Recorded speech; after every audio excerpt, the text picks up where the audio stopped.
초고속 충전기 브랜드 분석 제3편 링케이 65W 간.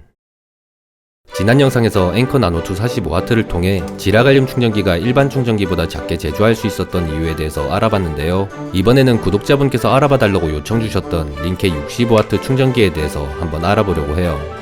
링케이는 국내 브랜드로 이전에 케이스를 리뷰하면서 가격 대비 품질이 참 좋은 브랜드라고 생각했는데, 이번에 리뷰할 65W 충전기도 지라갈륨으로 제조한 다른 충전기들에 비해 상당히 저렴한 편이었는데요. 처음 리뷰해보는 멀티포트 충전기라 궁금하기도 하고 일반 충전기들과는 또 어떻게 다를지 기대가 되네요.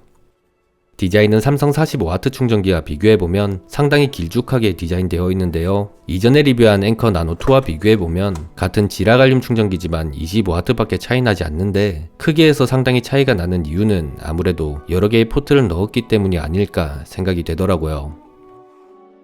무게는 141.5g으로 앵커 45W와 2배 정도 차이가 나고 삼성 45W보다도 한참 무거운데, 어떤 이유로 이렇게 무게가 차이 나게 되는 건지도 함께 알아보면 좋을 것 같아요. 먼저 스펙에 대해서 간단하게 알아볼 텐데요. 제품은 C타입 단자 2개와 USB-A 타입 단자 하나로 되어 있는데, 단일 충전으로 사용 시에 C타입 단자 2개는 각각 65W, 30W 출력이 가능한데 스펙보다 10% 더 여유있게 측정되다가 중단되는 게 지금까지 했던 리뷰들로 미루어 보면 과전류 차단 센서가 작동하는 것 같다는 느낌이네요.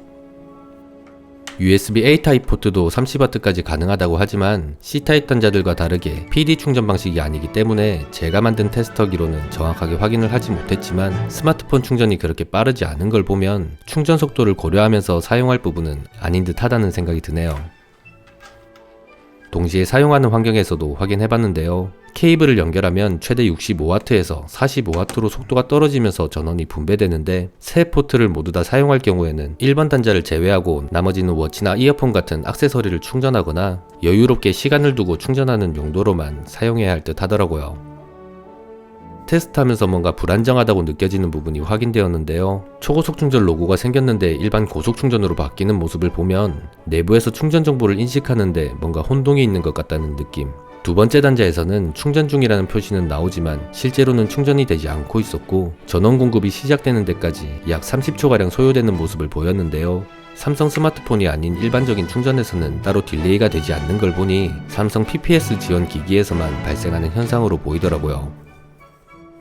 뭐랄까, 첫째한테 다 퍼주고 나니까 콩고물이 조금 부족하다는 그런 느낌?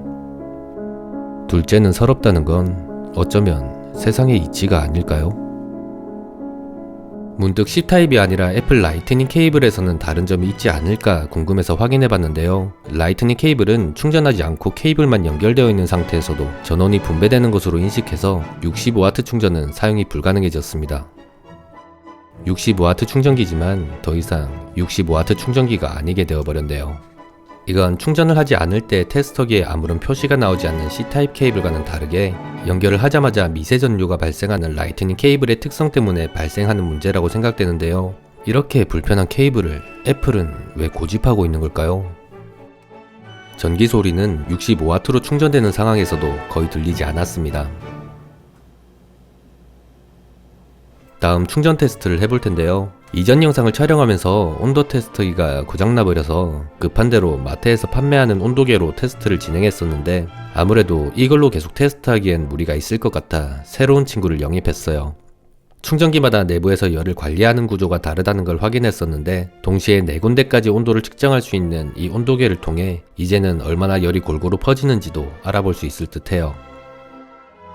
사람의 평균 온도가 36.5도라는 거 아시나요? 그리고 1년은 365일. 온도가 높다는 건 어쩌면 1년을 남들보다 더 오래 보낼 수 있다는 그런 뜻이 아닐까요? 아니면 마음이 따뜻하기 때문에?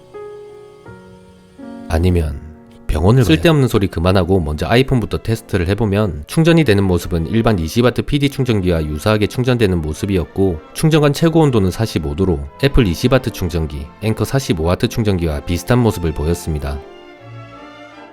갤럭시 S22 울트라에서는 초고속 충전 2.0으로 충전되면서 삼성 45W 충전기와 비슷한 양상으로 충전되는 모습이었는데요. 최고 온도 52도로 앵커 45W에 비해 조금 낮은 온도를 보이더라고요. 45W 충전이 가능한 스펙임에도 초고속 충전 2.0이 되는 제품이 있고 아닌 제품이 있는데 왜 때문에 이런 현상이 생기게 되는 걸까요? 다음 한계 테스트. 충전 가능한 스펙인 65W의 충전 속도로 계속해서 전원을 공급했을 때 1시간 뒤 72도까지 올라가는 모습이었고 전체적으로 골고루 열이 분산되는 모습, 계속해서 충전기를 가동시켜보니 약 74도에서 유지가 되고 있다는 걸 알 수 있었습니다. 그래서 어느 정도 온도까지 올라가야 충전이 중단될지 확인하기 위해서 열 배출을 막아둔 상태에서 진행해봤는데요. 약 2시간이 지난 후 122도에 도달하면서 과열 방지 센서가 작동하고 충전이 중단되었습니다. 80도도 뜨겁다고 생각했는데 120도라니. 끓는 물보다 더 뜨거운 온도라는 건데 끓지는 않네요. 끓었으면 더 재밌었을 텐데.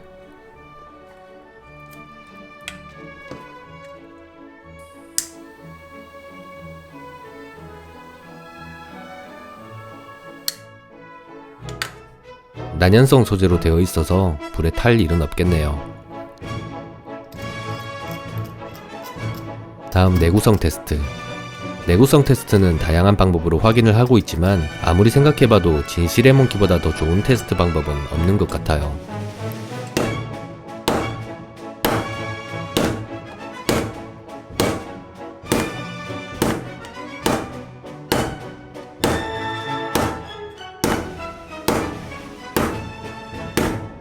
집에 망치가 없어서 몽키로 시작했던 건데 어느새 채널의 상징이 되고 있는 느낌이랄까?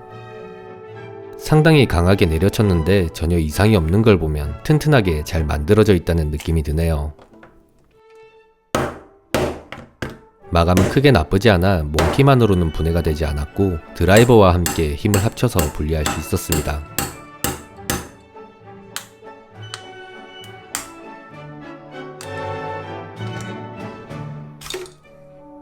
제품을 열어보면 회로가 구리판으로 덮여있는 걸 볼 수 있는데 내부의 열을 효율적으로 배출하기 위해 열 전도율이 높은 구리판을 사용한 듯한데 외부의 온도가 120도까지 올라가게 되었던 건 안에서 생기는 열이 원활하게 밖으로 배출된 결과가 아닐까 하는 생각이 드는데요. 안쪽까지 열어보면 열을 분산시키기 위해서 써멀패드부터 구리스, 실리콘까지 구석구석 메워놓은 걸 보니 열 배출에 정말 신경을 많이 쓴 것 같다는 느낌인데 충전기가 무거웠던 이유가 단순히 출력이나 단자 때문이 아니라 열 관리를 위해 이것저것 채워넣다 보니 무게가 늘어나게 된 듯한데요. 이거 신경 쓰기 전에 충전부터 신경 썼다면 더 좋지 않았을까요? 각각의 단자들을 다 분리해서 자세히 확인해보면 먼저 메인 회로는 출력으로 인해 사이즈가 더 커졌다는 것을 제외하고는 다른 충전기와는 큰 차이가 없는 구성. 하단부의 지라갈륨 칩을 보면 나비타스라는 회사에서 제조한 컨버터를 사용하는데 LG 그램 노트북 충전 어댑터에 사용되고 있는 것과 동일한 지라갈륨 칩이라는 걸 알 수 있었습니다. 각각의 단자에 노이즈 필터가 추가로 배치되어 있고 각각의 충전 방식을 지원하는 칩이 있는 걸 볼 수 있는데 두 번째 단자에서는 아무것도 달려있지 않은 걸 보니 회로 하나로 C타입 단자를 모두 공유하고 있다는 게 확인되고 이걸로 인해서 전압을 분배하는 데 딜레이가 생기게 되는 걸 수도 있겠다는 생각이 드네요.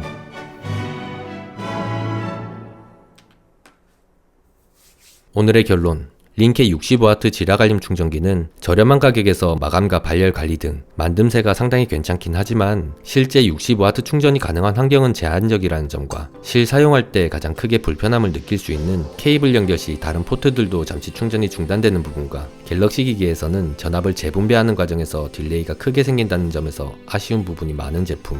가격 대비 스펙과 만듦새는 상당히 높다는 느낌이기 때문에 세 가지 포트를 다 사용하지 않고 하나 내지 두 개 포트만 사용한다면 큰 불편함 없이 가성비로 사용할 수도 있을 듯한데요.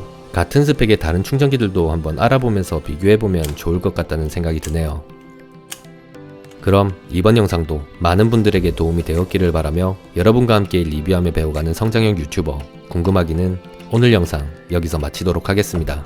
시청해주셔서 감사합니다.